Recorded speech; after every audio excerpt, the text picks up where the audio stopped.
إنا نحن نزلنا الذكر وإنا له لحافظون۔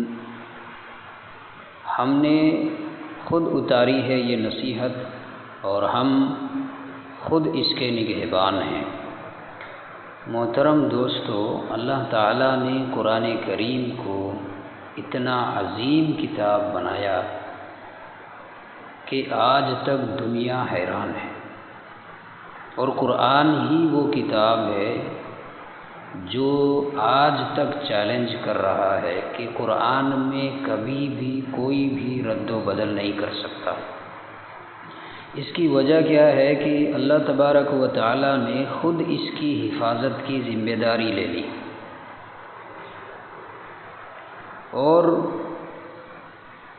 جو پچھلی کتابیں ہیں وہ رد و بدل سے محفوظ نہیں رہ سکی۔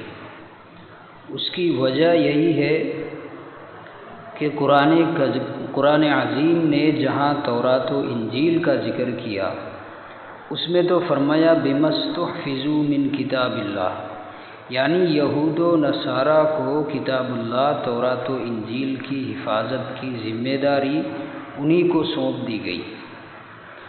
یہی وجہ ہے کہ جب یہود و نصارہ نے فریضہ حفاظت ادا نہ کیا تو یہ کتابیں مسخ و محرف ہو کر ضائع ہو گئی، لیکن قرآن کریم کی حفاظت کی ذمہ داری اللہ تبارک و تعالیٰ نے خود لی، اس لیے کوئی بھی اس میں کوئی رد و بدل کسی قسم کا اس میں تحریف نہیں کر سکتا۔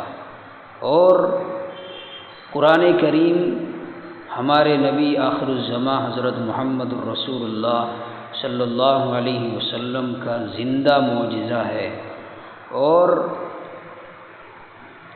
اسی وجہ سے یہ قرآن تحریف سے بالکل محفوظ ہے۔ اور قرآن کریم نے چیلنج بھی دیا ہے کہ کسی میں طاقت ہے تو اس کے جیسی ایک صورت بنا لے، اس میں رد و بدل کر کے دکھا دے۔ بہت سے لوگوں نے کوشش کی اور بہت سے لوگوں کو اسی وجہ سے ہدایت بھی ملی۔ امام قرطبی رحمۃ اللہ علیہ نے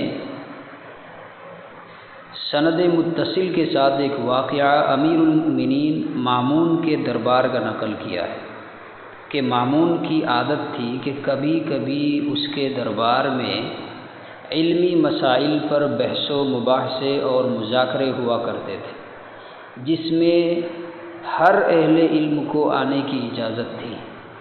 ایسے ہی ایک مذاکرہ میں ایک یہودی بھی آ گیا جو صورت، شکل اور لباس وغیرہ کے اعتبار سے بھی ایک ممتاز آدمی معلوم ہوتا تھا۔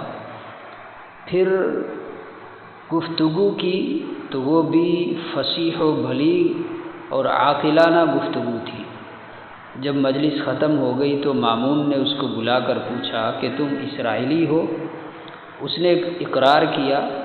مامون نے امتحان لینے کے لیے کہا کہ اگر تم مسلمان ہو جاؤ تو ہم تمہارے ساتھ بہت اچھا سلوک کریں گے۔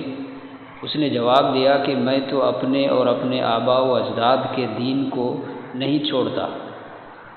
بات ختم ہو گئی، یہ شخص چلا گیا۔ پھر 1 سال کے بعد یہی شخص مسلمان ہو کر آیا اور مجلس مذاکرہ میں فقہ اسلامی کے موضوع پر بہترین تقریر اور عمدہ تحقیقات پیش کی۔ مجلس ختم ہونے کے بعد مامون نے اس کو بلا کر کہا کہ تم وہی شخص ہو جو گزشتہ سال آئے تھے؟ جواب دیا ہاں وہی ہوں۔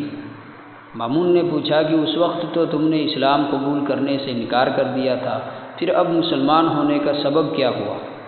اس نے کہا میں یہاں سے لوٹا تو میں نے موجودہ مذاہب کی تحقیق کرنے کا ارادہ کیا۔ میں ایک خطاط اور خوشنویس آدمی ہوں، کتابیں لکھ کر فروخت کرتا ہوں تو اچھی قیمت سے فروخت ہو جاتی ہیں۔ میں نے امتحان کرنے کے لیے تورات کے 3 نسخے کتابت کیے، جن میں بہت جگہ اپنی طرف سے کمی بیشی کر دی، اور یہ نسخے لے کر میں کنیسہ میں پہنچا۔ یہودیوں نے بڑی رغبت سے ان کو خرید لیا۔ پھر اسی طرح انجیل کے 3 نسخے کمی بیشی کے ساتھ کتابت کر کے نصارہ کے عبادت خانہ میں لے گیا، وہاں بھی عیسائیوں نے بڑی قدر و منزلت کے ساتھ یہ نسخے مجھ سے خرید لیے۔ پھر یہی کام میں نے قرآن کے ساتھ کیا، اس کے بھی 3 نسخے عمدہ کتابت کیے جن میں اپنی طرف سے کمی بیشی کی تھی۔ ان کو لے کر جب میں فروخت کرنے کے لیے نکلا تو جس کے پاس لے گیا اس نے دیکھا کہ صحیح بھی ہے یا نہیں۔ جب کمی بیشی نظر آئی تو اس نے مجھے واپس کر دیا۔ اس واقعہ سے میں نے یہ سبق لیا کہ یہ کتاب محفوظ ہے اور اللہ تعالیٰ ہی نے اس کی حفاظت کی ہوئی ہے، اس لیے مسلمان ہو گیا۔ دوستو، اللہ تبارک و تعالیٰ نے ایسی کتاب ہمیں عطا فرمائی ہے، ہمیں اس پر عمل کرنا چاہیے، کیونکہ یہ تمام انسانوں کے لیے راہ راست ہے اور یہی سیدھا راستہ ہے۔ قرآن کریم ہدایت والی کتاب ہے۔ قرآن کریم ایسی کتاب ہے جو پوری دنیا میں سب سے زیادہ چھپنے والی کتاب ہے، سب سے زیادہ پڑھی جانے والی کتاب ہے، سب سے زیادہ عزت اور تعظیم کی نگاہوں سے دیکھی جانے والی کتاب ہے، سب سے زیادہ ادب و احترام والی کتاب ہے۔ ہمیں زیادہ سے زیادہ اس کو پڑھنا چاہیے۔ اللہ تعالیٰ اس کتاب کے پڑھنے والے کو ہر حرف کے بدلے 10 نیکیاں عطا فرماتا ہے۔